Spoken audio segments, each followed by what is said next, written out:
Midsummer's Day, as it's known. Um, it's all shrouded in myth, legend and folklore today, as you know, I mean, different legends and myths all over the country. I mean, in Shropshire, it's the day when, or used to be the day when, most young couples got married. There was two reasons for that.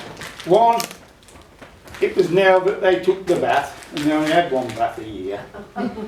And if a child was conceived on their marriage night, it would be born on the 21st of March, the beginning of spring.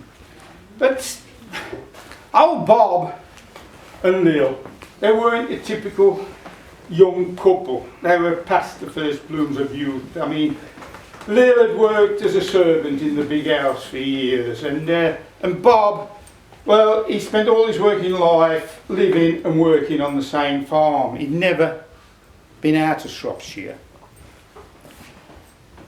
And, well, everybody was surprised when they got married. And after the wedding, there was the reception. In them days, they didn't go on into the evening, you know. So, about 6 o'clock, they went off on the honeymoon. Bob's gaffer had lent him his car to go on his honeymoon. So, 3 hours driving, and he was at Borth. Well, he'd never seen the sea before.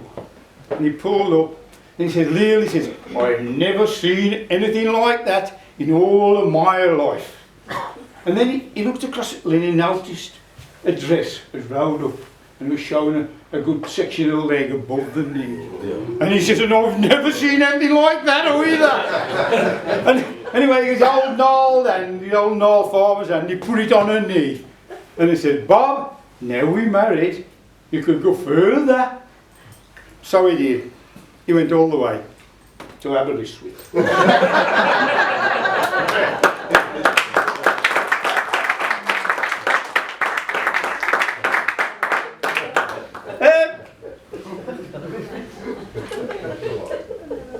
Hundreds of years ago, I suppose it was, in the Eden Valley, there lived a woman. Her name was Margaret, but everybody called her Meg. And she held with the old religion. That is to say, she was a witch. And she had many daughters. And, well, they were all brought up in the old religion. Well, the vicar, the local vicar, realised he'd got a cauldron of witches.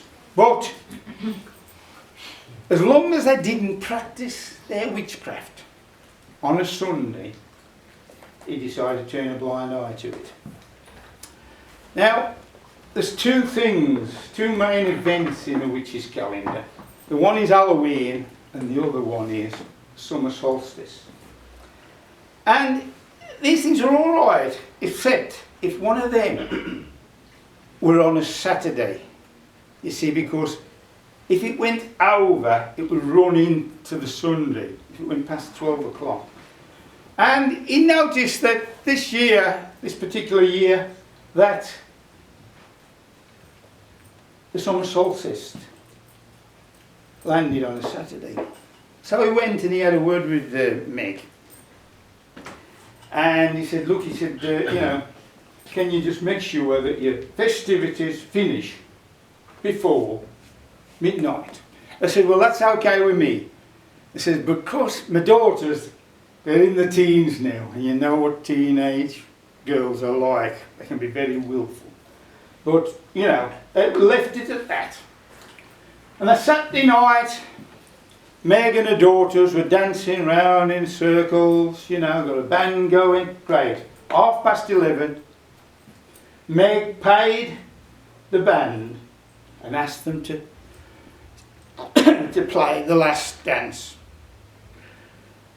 And then Meg and the musicians made their way down the hill to the village. The daughters weren't too happy about this. But on the way down to the village, going the other way, there was a stranger clad in a long black cloak. Now, if the wind had blown and that cloak away, Meg might have noticed that he got cloven hooves. Or he might even have noticed that beneath his cloak he'd got a fiddle. Well, he went up to the daughters and he said, "Are you in need of a musician?" Oh, and they said, "Not half." And they paid him with a bag of gold. He took the fiddle out and started to play. And it was like the hounds of hell were on his tail, and he played and he played, and the daughters danced round and round. Well, when Meg heard it, she started to make her way back up to try and stop it. It was getting close to midnight. The vicar down in the village, he heard it, and he fell down on his knees and prayed.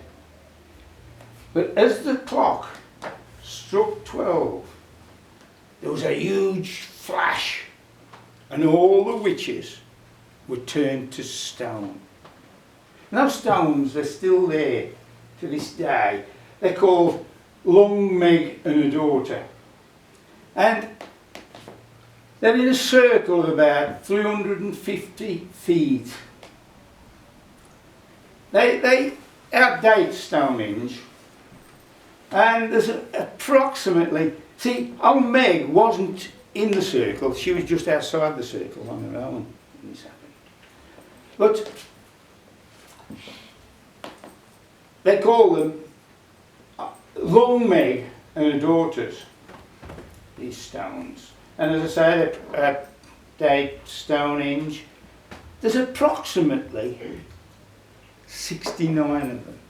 I say approximately because nobody's that sure, because there's a legend that if you count them, and you count them again and you come to the same number, the stones will come alive and chase you down the hill. So nobody, well, most people don't bother to count them a second time. So anyway, that's the legend of Long Meg and her daughters. Oh, well,